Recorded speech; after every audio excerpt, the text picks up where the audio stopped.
Former Trump lawyer Michael Cohen flubs an interview when he's on CNN with Acosta.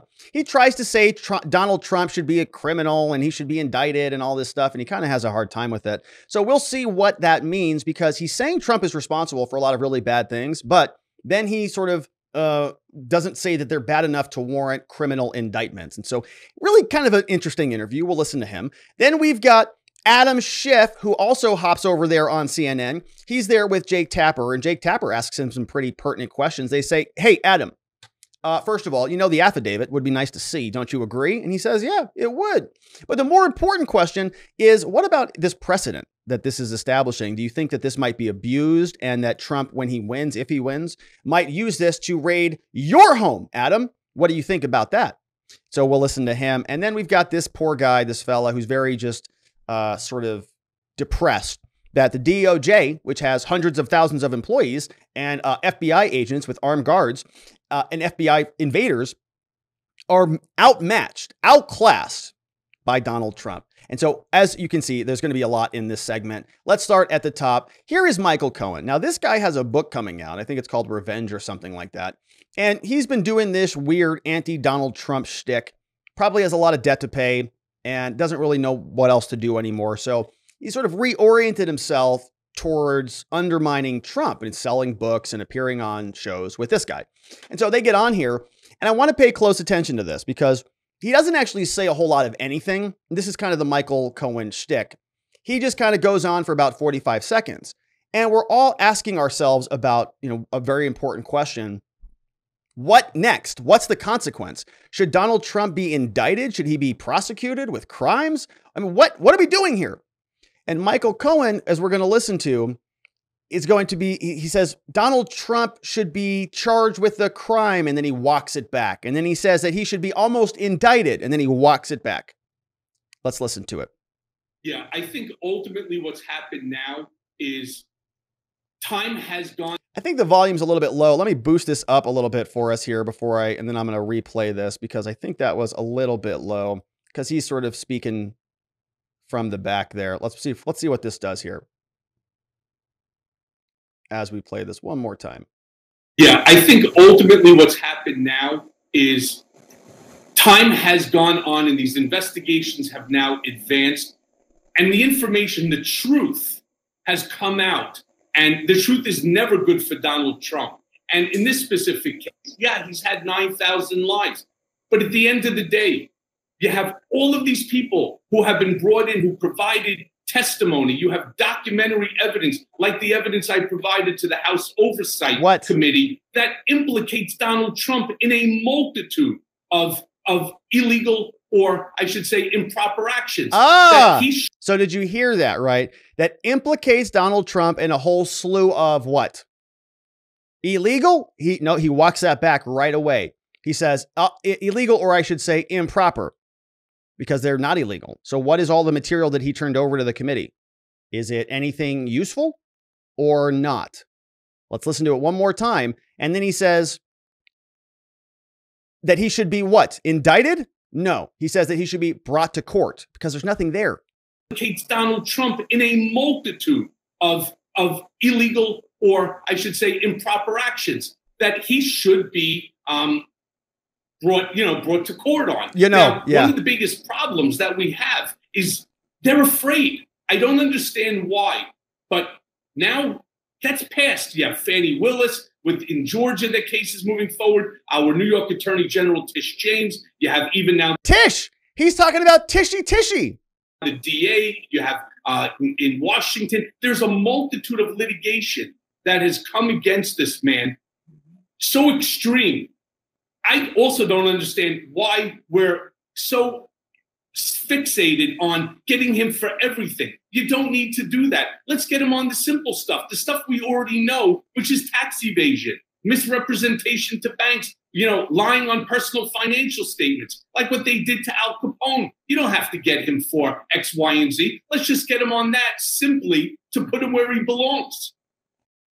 Insane. Like, these people are insane. Is get him however we can possibly get him. Get him on a parking ticket, right? It doesn't matter. They just wake up just frothing mad with little Trump spittle coming out of their mouths because they're so angry about him. And, you know, we can all get the spittle from time to time, but, you know, Michael Cohen, he's from New York, right? So, all right. So we've got that. Now he's out there. He doesn't even have enough evidence to indict Donald Trump. Doesn't even want to use the word indict. Doesn't even want to use the word criminal, right? He says a criminal, or I should say improper. No, Michael, we want to know, because you can't charge somebody for an improper crime, right? It's got to be a crime. It's got to be criminal, not improper. Otherwise, you're just talking in circles. You're just sort of bloviating with Costa on CNN. But speaking of CNN, we've got Adam Schiff, pencil neck watermelon head, who's out over here, and he's on us also with CNN. We've got several Tapper clips. First one is of a Schiff, and he's sitting here talking about the aftermath of the Mar-a-Lago raid. And remember that you know, Mar-a-Lago was, well, so only one part of the fascination here, you know, is, well, he leads the January 6th committee, I guess is where I'm going with this. And so let me turn this volume booster off, and then we'll pull up Adam Schiff and we'll listen to what he has to say and break this down. A federal judge will consider releasing a redacted version of the FBI affidavit this Thursday. The Justice Department is, of course, asking to keep it sealed. They say that it could provide a roadmap for potential defendants and witnesses. As a former prosecutor, what do you think we could learn from what's in this document? And do you agree that there's a clear public interest in learning the justification, at least some of it, for this search? Well, you could learn a lot from the affidavit. You could learn what witnesses may have seen in terms of the handling of those documents, or people coming and going from where the documents were located. You could learn about whether representations were made that proved to be false in terms of whether they've given up the classified information. You could learn a great deal. That's just the problem, though, for the Justice Department. I think probably their concern is very legitimate. That is, that if this affidavit is revealed, it will put those sources of information at risk. We've seen the president retaliate against anyone he considers a whistleblower. Yeah, so if he defends himself, we've seen the president's incendiary rhetoric already lead someone to go to an FBI building with a assault weapon, who was shot to death by the FBI defending itself. So if Trump defends himself, if he makes any rhetoric that is you know, capturing eyeballs, then he might be incentivizing violence. He might be somebody who's contributing to you know, unsafe situations for FBI agents and others. And it's certainly difficult to have a defense when you can't even speak, lest you be, you know, responsible for deaths of FBI agents. This one came in from Nope, Hell Nope, says, I wonder if TDS qualifies for Canada's euthanasia treatment. I saw that. You know, we look around this country and we're sort of just diminishing the value of life, not just this country, around the world. It's kind of shocking, isn't it? Yeah, just kill yourself. No problem. The Justice Department identify are real.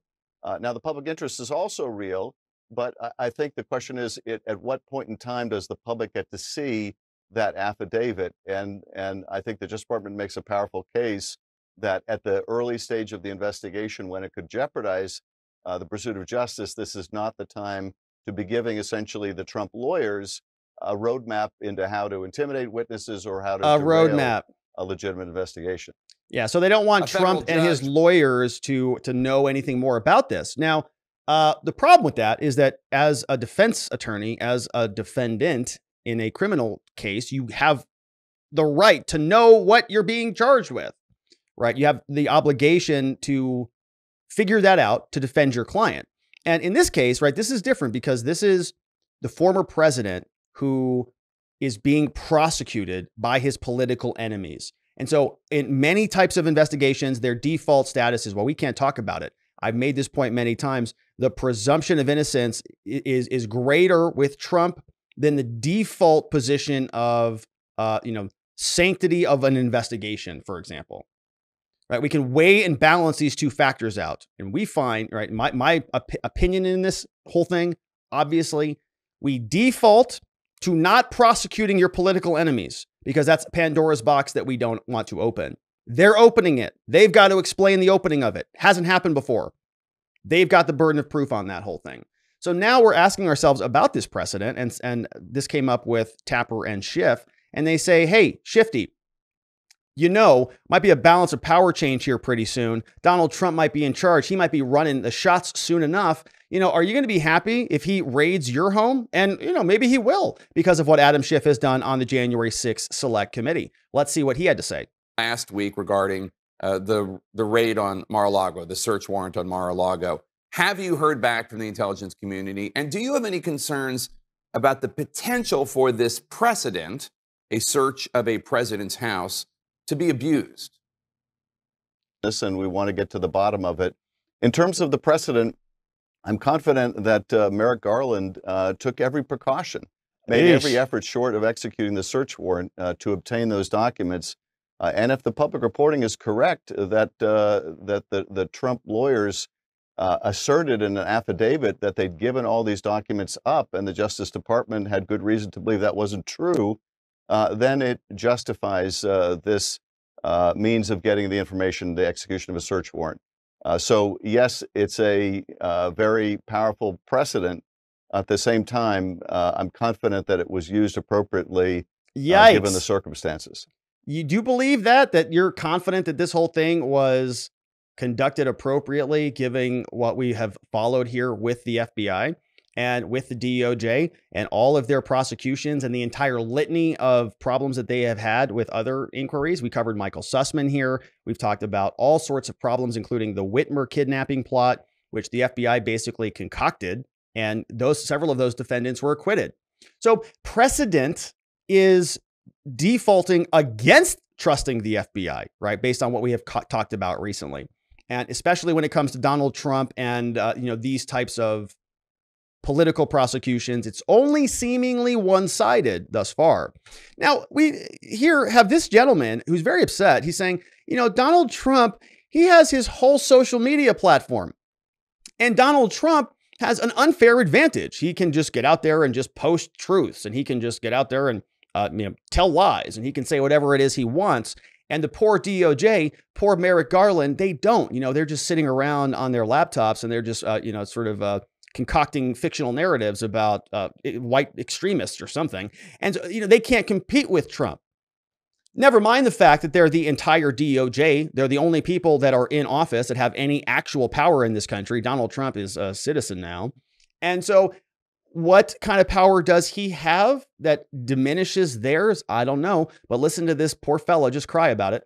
What's the difference here? Because in history, police, prosecutors, and judges are always targeted by the bad guys, right? They're always anybody who put anybody in jail or caused anyone to be convicted knows that someone's going to be after them, and they live with that. What's the distinction here between law enforcement, prosecutors, and judges doing their jobs normally, and this rhetoric that's been amped up by Donald Trump, causing new sets of alarm and fears amongst law enforcement? Yeah, and it's sort of an unequal battlefield. I think the difference here is essentially that Donald Trump just has this massive platform and a lot of followers. The basic megaphone that he has really brings up a lot of these threats. I was talking to former Attorney General Eric Holder last week, and he was saying that there's essentially this mismatch between what Donald Trump can do and what DOJ can do, because DOJ lives by a certain set of principles and rules. They have to follow certain procedures. There's a tradition within the Justice Department of not speaking sort of outside the so-called four corners of an indictment, so to speak. They typically like to speak through the court process.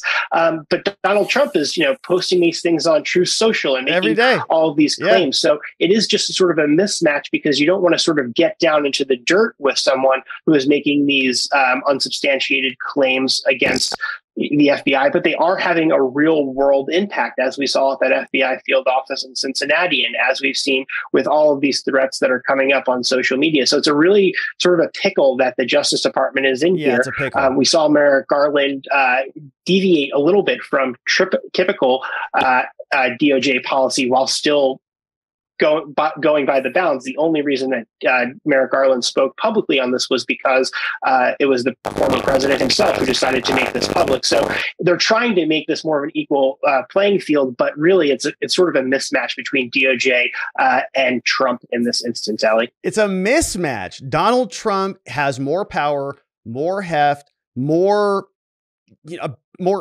authority, I guess, to dictate how all this goes from his True Social account and with his, 80 something million followers who are out there, I guess, angry as hell. And the DOJ is now finding themselves in a pickle. Well, who put them there? They did. Maybe they shouldn't have broken centuries of precedent before they did. They are causing their own demise.